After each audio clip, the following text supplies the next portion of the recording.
ದಕ್ಷಿಣ ಕನ್ನಡದಲ್ಲಿ ಎಗ್ಗಿಲ್ಲದೆ ನಡೀತಾ ಇದೆ ಅಕ್ರಮ ಕಲ್ಲು ಗಣಿಗಾರಿಕೆ. ಕಳೆದ 17 ವರ್ಷಗಳಿಂದ ಸಾವಿರಾರು ಕೋಟಿ ಹಣ ಲೂಟಿ ಮಾಡಿದ್ದಾರೆ. ಪಲ್ಲಮಜಲು ಬಿ ಮೂಡಾ ಗ್ರಾಮದಲ್ಲಿ ಅಕ್ರಮ ಕಲ್ಲು ಗಣಿಗಾರಿಕೆ ನಡೀತಲೇ ಇದೆ. ರಾಜ್ಯ ಸರ್ಕಾರದ ಬೊಕ್ಕಸಕ್ಕೆ ಕೋಟಿ ಕೋಟಿ ವಂಚನೆ ಮಾಡಿರುವಂತಹ ಗ್ಯಾಂಗ್ ಇದು. ಆದರೂ ಕೂಡ ಕಣ್ಮುಚ್ಚಿ ಕುಳಿತಿದೆ ಸರ್ಕಾರ. ಗ್ರಾಮಸ್ಥರ ಅಳಲನ್ನ ಯಾರೂ ಕೇಳೋರೇ ಇಲ್ಲ. ಗ್ರಾಮದ ಪಟ್ಟಾ ಜಮೀನು 1.5 ಎಕರೆ ಜಾಗ, ಅಲ್ಲಿ ಈ ಗಣಿಗಾರಿಕೆ ಆಗ್ತಾ ಇದೆ. ಕಟ್ಟಡದ ಕಲ್ಲು ತೆಗೆಯೋದಕ್ಕೆ 2008ರಲ್ಲಿ ಗಣಿಗಾರಿಕೆಗೆ ಅನುಮತಿ ಸಿಕ್ತು.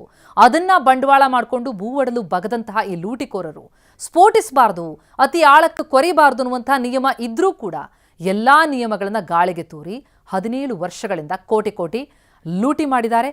ಈ ರೀತಿ ಇವರು ಲೂಟಿ ಮಾಡೋದಷ್ಟೇ ಅಲ್ಲ, ಅದರ ಪರಿಣಾಮಗಳನ್ನು ನೋಡಿ. ಅಲ್ಲಿ ಗೋಡೆಗಳ ಬಿರುಕು ಬಿಟ್ಟಿವೆ. ಇಲ್ಲಿ ನಿಯಮ ಇದೆ, ಈ ಜಾಗದಲ್ಲಿ ಈ ರೀತಿ ಅಗಿಯೋ ಹಾಗಿಲ್ಲ ಅಂತ, ಅತಿ ಆಳಕ್ಕೆ ಕೊರಿಬಾರ್ದು, ಸ್ಫೋಟಿಸಬಾರ್ದು ಅಂತ. ಆದರೆ ಆ ಸ್ಫೋಟದ ಪರಿಣಾಮ ಆ ಮನೆಗಳೆಲ್ಲವೂ ಕೂಡ ಬಿರುಕು ಬಿಟ್ಟಿದೆ. ಸುತ್ತಮುತ್ತಲಿನ ಗ್ರಾಮಸ್ಥರು ಬಹಳಷ್ಟು ನೋವು ಅನುಭವಿಸ್ತಾ ಇದ್ದಾರೆ. ಬಿಲ್ಡಿಂಗ್ ಸ್ಟೋನ್ ಕ್ವಾರಿ ಕಂಪನಿಯಿಂದ ಕಲ್ಲು ಗಣಿಗಾರಿಕೆ ಆಗ್ತಾ ಇದೆ. ಜೋಸೆಫ್ ಡಿ ಕುನ್ಹಾ ಎಂಬುವರ ಜಾಗದಲ್ಲಿ ಗಣಿಗಾರಿಕೆ ಮಾಡ್ತಾ ಇದ್ದು, ಸ್ಥಳದಿಂದ ನಮ್ಮ ಪ್ರತಿನಿಧಿ ಪೃಥ್ವಿರಾಜ್ ಗ್ರೌಂಡ್ ರಿಪೋರ್ಟ್ ನೀಡಿದ್ದಾರೆ. ನೋಡೋಣ ಬನ್ನಿ.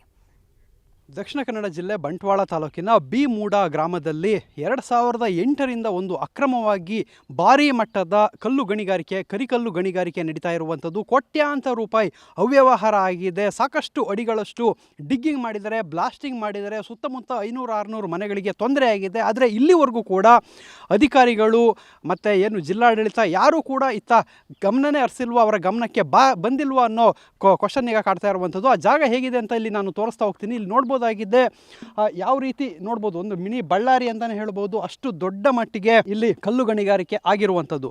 ಅಂದರೆ ಇಲ್ಲಿ 2008ರಲ್ಲಿ ಒಂದು ಪರ್ಮಿಷನನ್ನು ತೆಗೆದುಕೊಳ್ತಾರೆ. ಅದೇನಂತ ಹೇಳಿದರೆ, ಕೇವಲ ಒಂದು 4 ಮೀಟರ್ ಆಳದಲ್ಲಿ ಕಲ್ಲು ಕಟ್ಟಡಗಳಿಗೆ, ಅಂದರೆ ಕಟ್ಟಡದ ಉಪಯೋಗಕ್ಕಾಗಿ ಕಲ್ಲನ್ನು ತೆಗಿಬೋದು ಅಂತ ಹೇಳಿ ಒಂದು ಪರ್ಮಿಷನನ್ನು ತೆಗೆದುಕೊಳ್ತಾರೆ.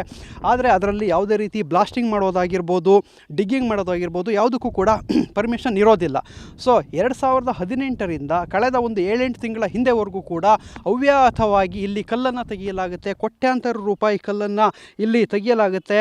ಸೊ ಸಿಕ್ಕವರಿಗೆ ಲಂಚ ಕೊಟ್ಟಿರೋ ಆರೋಪಗಳು ಕೇಳಿ ಬಂದಿರುವಂಥದ್ದು. ಸೊ ಅದರ ಜೊತೆಗೆ ಇಲ್ಲಿ ಬ್ಲಾಸ್ಟಿಂಗನ್ನು ಮಾಡುವಂಥದ್ದು. ಸುತ್ತಮುತ್ತ 500-600 ಮನೆಗಳು, ಹೆಚ್ಚಿಗೆ ಮನೆಗಳೆಲ್ಲವೂ ಕೂಡ ಬಿರುಕು ಬಿಟ್ಟಿದೆ. ಸರ್ಕಾರಿ ಶಾಲೆ ಇದೆ, ಅವರಿಗೂ ತೊಂದರೆ ಆಗಿದೆ. ದೇವಸ್ಥಾನಗಳು, ಮಸೀದಿ, ಚರ್ಚ್ಗಳಿದೆ, ಅದಕ್ಕೂ ಕೂಡ ತೊಂದರೆ ಆಗಿರುವಂಥದ್ದು.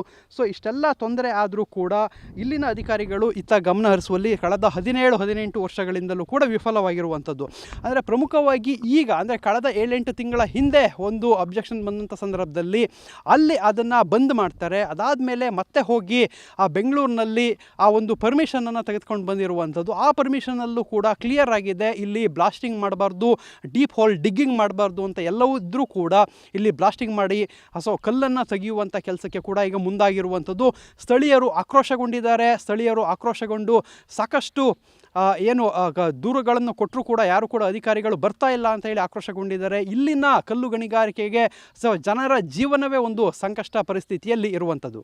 ಕ್ಯಾಮ್ರಾಮನ್ ರಾಜೇಶ್ ಜೊತೆ ಪೃಥ್ವಿರಾಜ್, ಬೊಮ್ಮನಕೆರೆ, TV9 ಮಂಗಳೂರು. ಈ ರೀತಿ ಕಲ್ಲು ಗಣಿಗಾರಿಕೆಯಿಂದ ಮನೆಗಳ ಗೋಡೆ ಬಿರುಕಾಗಿದೆ. ಕ್ರಷರ್ ಶಬ್ದದಿಂದ ರೋಗಿಗಳು ನಿದ್ದೆ ಮಾಡೋದಕ್ಕಾಗ್ತಿಲ್ಲ. ಬಾವಿ ದಂಡೆಗಳು ಕುಸಿದು ಹೋಗ್ತಾ ಇವೆ. ರಸ್ತೆಗಳು ಹಾಳಾಗಿವೆ. 600 ಮನೆಗಳಿಗೆ ಹಗಲು ರಾತ್ರಿ ಸಮಸ್ಯೆ ಆಗ್ತಾ ಇರೋದು. ಹೀಗಾಗಿಯೇ ಕಲ್ಲು ಗಣಿಗಾರಿಕೆ ವಿರುದ್ಧ ಗ್ರಾಮಸ್ಥರು ಆಕ್ರೋಶವನ್ನು ಹೊರಹಾಕ್ತಾ ಇದ್ದಾರೆ. ನೋಡಿ, ದೃಶ್ಯಗಳು ನೋಡ್ತಾ ಇದ್ದೀವಿ, ಮನೆಗಳು ಬಿರುಕು ಬಿಟ್ಟಿರೋದನ್ನ. ನಾವು ಪ್ರತಿನಿಧಿ ಆ ಗ್ರಾಮಸ್ಥರನ್ನ ಮಾತನಾಡಿಸಿದ್ದಾರೆ. ಏನು ಹೇಳಿದ್ದಾರೆ ಕೇಳೋಣ. ದಕ್ಷಿಣ ಕನ್ನಡ ಜಿಲ್ಲೆ ಬಂಟ್ವಾಳ ತಾಲೂಕಿನ ಪಲ್ಲಮಜಲು ಬಿ ಮೂಡಾ ಗ್ರಾಮ ಏನಿದೆ, ಸೊ ಇಲ್ಲಿ ನಡೀತಾ ಇರುವಂತಹ ಗಣಿಗಾರಿಕೆ, ಅಕ್ರಮ ಗಣಿಗಾರಿಕೆ, ಇದರಿಂದ ಆಗ್ತಾ ಇರುವಂತಹ ಬ್ಲಾಸ್ಟಿಂಗ್, ಇದರಿಂದ ಗ್ರಾಮಸ್ಥರು ಬೇಸತ್ತು ಹೋಗಿದ್ದಾರೆ. ಅಧಿಕಾರಿಗಳಿಗೆ ದೂರು ಕೊಟ್ಟು ಸಾಕಾಗಿ ಹೋಗಿದ್ದಾರೆ. ಎಲ್ಲರೂ ಕೂಡ ಅಧಿಕಾರಿಗಳಿಗೆ ದೂರನ್ನು ಸಲ್ಲಿಸುವಂಥದ್ದು, ಜನರು ಆಕ್ರೋಶಗೊಂಡಿರುವಂಥದ್ದು ಇಲ್ಲಿ ನೋಡ್ಬೋದಾಗಿದೆ.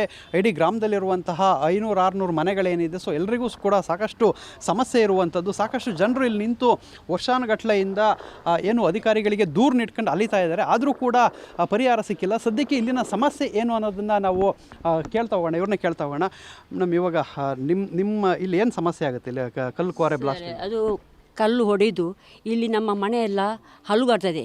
ನಮ್ಮ ಸ್ಲ್ಯಾಪಿಗೆ ಕ್ರ್ಯಾಕ್ ಬಂದಿದೆ.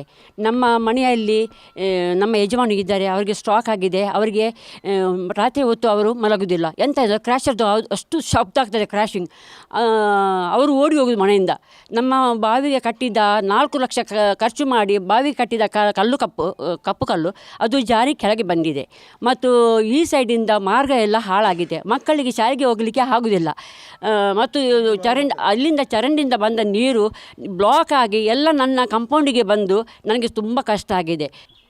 ಸೊ ಎಷ್ಟು ಜನಸಂಖ್ಯೆ ಇದೆ ಗ್ರಾಮದಲ್ಲಿ, ಮತ್ತು ಎಷ್ಟು ಜನರು ಇದ್ದಾರೆ? ಸೊ ಏನೇನು ಸಮಸ್ಯೆ ಆಗ್ತದೆ ಅಂತ ಹೇಳಿ.